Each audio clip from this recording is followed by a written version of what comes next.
What is up everyone, welcome back to a brand new Resident Evil Village video. We are now going back to Village because of recent reverse events, but today I wanted to go over and start going over some of the potential DLC ideas for the game.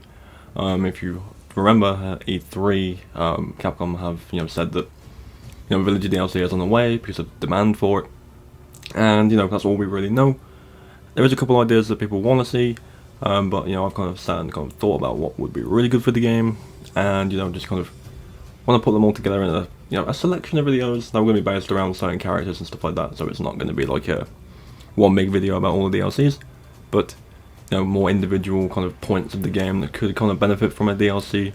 So yeah, we're going to start with my personal favourite and kind of praying for it to happen, which is Chris DLC.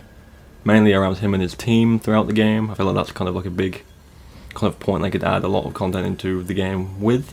So yeah, we're going to start with that, and then throughout the week we'll go through all of the lords, we'll go through Miranda, and then I do want to kind of touch on Mia a little bit, and there's a few others as well. But we're going to do it every other day, every few days, just to kind of like mix it up between different uploads I have coming out over the next few days. If you're watching this video now, and you missed a stream that had probably just finished at the time of recording, uploading this video, sorry. Yeah, thank you for coming by. I appreciate anyone who comes by the streams. If you missed it, don't worry. The stream that I did today is kind of going to be the groundwork for a video that's coming out later this week. But if you missed it and you want to watch it, then it's probably going to be uploaded on the channel at some point today automatically, because that's what happens when you finish streaming on YouTube, which is really helpful. But yeah, without any further ado, let's get into kind of what I want to see with Chris in the DLC. Okay, so my first kind of general idea with the DLC they could do with this game is kind of following Chris and his team throughout the events of the main game. As you know, when you get to the village as Ethan, Chris is there doing something, and obviously you don't find out what he's doing there until the end of the game, but he's clearly there doing things in the background, and it would be good to see, what exactly they're all doing there while Ethan is going around and single-handedly dealing with these lords instead of Chris and his entire tactical team.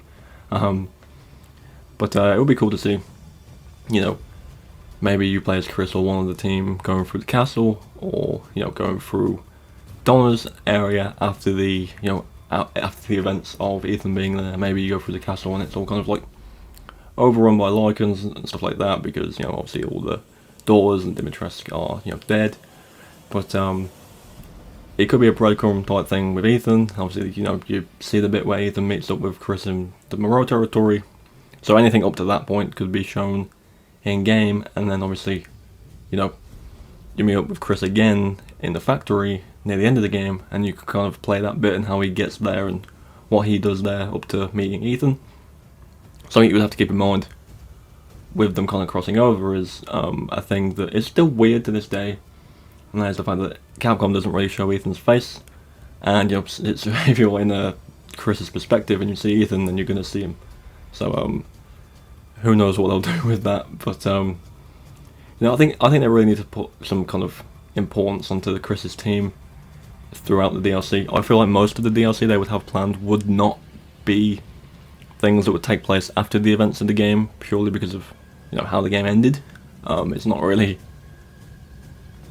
you can't really go anywhere with the end of the game as DLC. I personally believe, I feel like most of what they kind of set up at the end of the game was very much a Resident Evil 9 kind of setup. So I don't think that anything mentioned at the end of the game could be DLC. Could be entirely wrong about that, but I feel like most DLC will probably be taking place throughout the events of the main game or before the events of the main game. So that's what I think will happen with DLC. But anyway, moving back to Chris's team, his DLC, what they could do, and this is something that's briefly mentioned in the concept art. If you manage to get that in the game, you can read a bunch of concept for the game that was cut, or that was changed. Obviously some of that is the Ada DLC that people want to see. She was part of the game, but they scrapped it, and there's a few other things in there as well. But when you get to the kind of the Chris portion of the game, the concept for that was that you would play as Chris and then kind of like bounce between him and his team, like where they were at times. You could kind of switch between them throughout the whole like segment, which is a super cool idea. I really like that. And they could do that with this. You could kind of see that part of the game play out through the eyes of his team. Because they're all kind of different. If you look at the character models in the game, there's one with a sniper, there's one with like a machine gun, there's the guy that calls in the airstrikes to help Chris beat the boss at the end of this section. There's plenty they could do with it, and they could really flesh out those characters as well.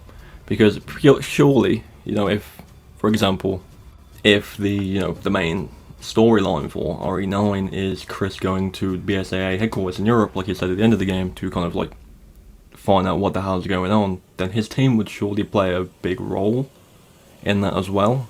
So it would be nice to see these characters fleshed out beforehand. Obviously, they could save that for the next game, and they could kind of add more character to these individuals. But we've seen them in game. There's fully like rendered character models for them. People have modded them so you can see their faces, and they're all individuals. They're all kind of separate and different, and again, they all have different weapons and specialities they could use. Another thing you could do with these characters, which is a complete separate thing, is obviously there is Mercenaries mode in Village right now, and you only play as Ethan in that, and they could potentially add extra characters, like you could play as Chris, you could play as any of the team, you could play as Mia, I don't know, but if they were going to kind of flesh out Mercenaries mode, you have a reasonable amount of characters to use to kind of give it a bit more of a fresh air, breath of fresh air to it, to make Mercenaries a bit more replayable than what it is. I personally really did enjoy the Mercenaries mode in Village. It wasn't as good as like older versions of Mercenaries, but it was honestly quite fun to do nonetheless. My final idea for a Chris DLC is what happened between 7 and 8. Obviously, if you played 7, and this is going to be a spoiler point for 7, so if you haven't played 7, look away or turn it off now. But at the end of 7, he comes to save Ethan and Mia in a newly reformed Umbrella like tactical team. The kind of new goal for this new Umbrella was to make up for everything that the original Umbrella had done, and just kind of fix the world. And clearly that seems to be what they're trying to do from that DLC. Obviously, you go in to find Lucas and kind of stop him from doing anything that would cause an issue. And clearly when you're playing that DLC, which I will be playing through again quite soon, probably in the next week, I do want to play through Not Hero again very soon. But clearly throughout that DLC, Chris is kind of not really on board with working with Umbrella. Clearly, there's a lot of history with Umbrella and him, but he's trying to make it work.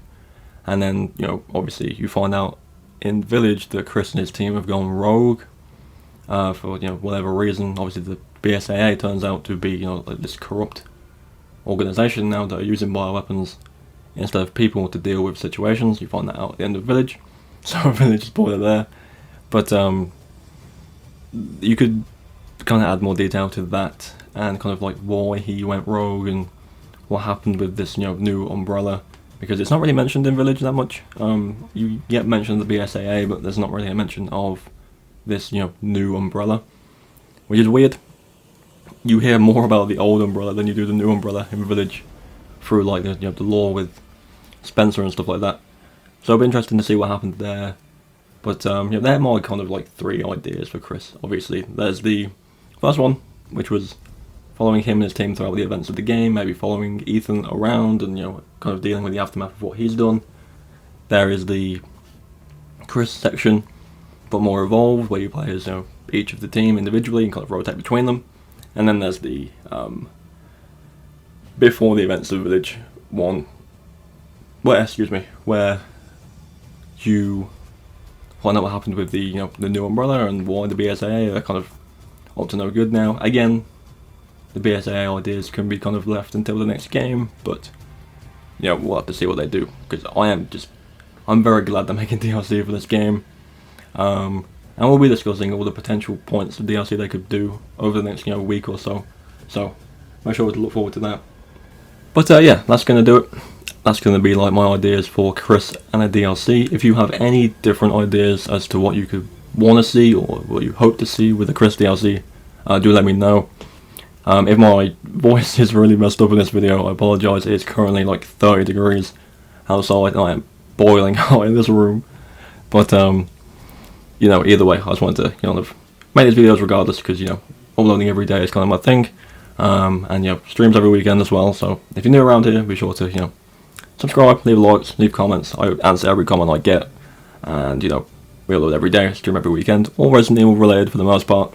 If not, you know, kind of around the same genre. So, pretty cool if I do say so myself. I want to thank you all again for getting over 500 subscribers. There'll be something more specifically, you know, based on that soon. Kind of like a thank you, kind of brief video. But, you know, I'll just quickly say now that 500 was kind of my goal for the year. And we're halfway through the year and it's already been smashed. So, it's wild. But, yeah, I'll leave you with this video. Again, let me know any thoughts of what you think I said down in the comments below. Thank you for watching, and I'll see you all tomorrow.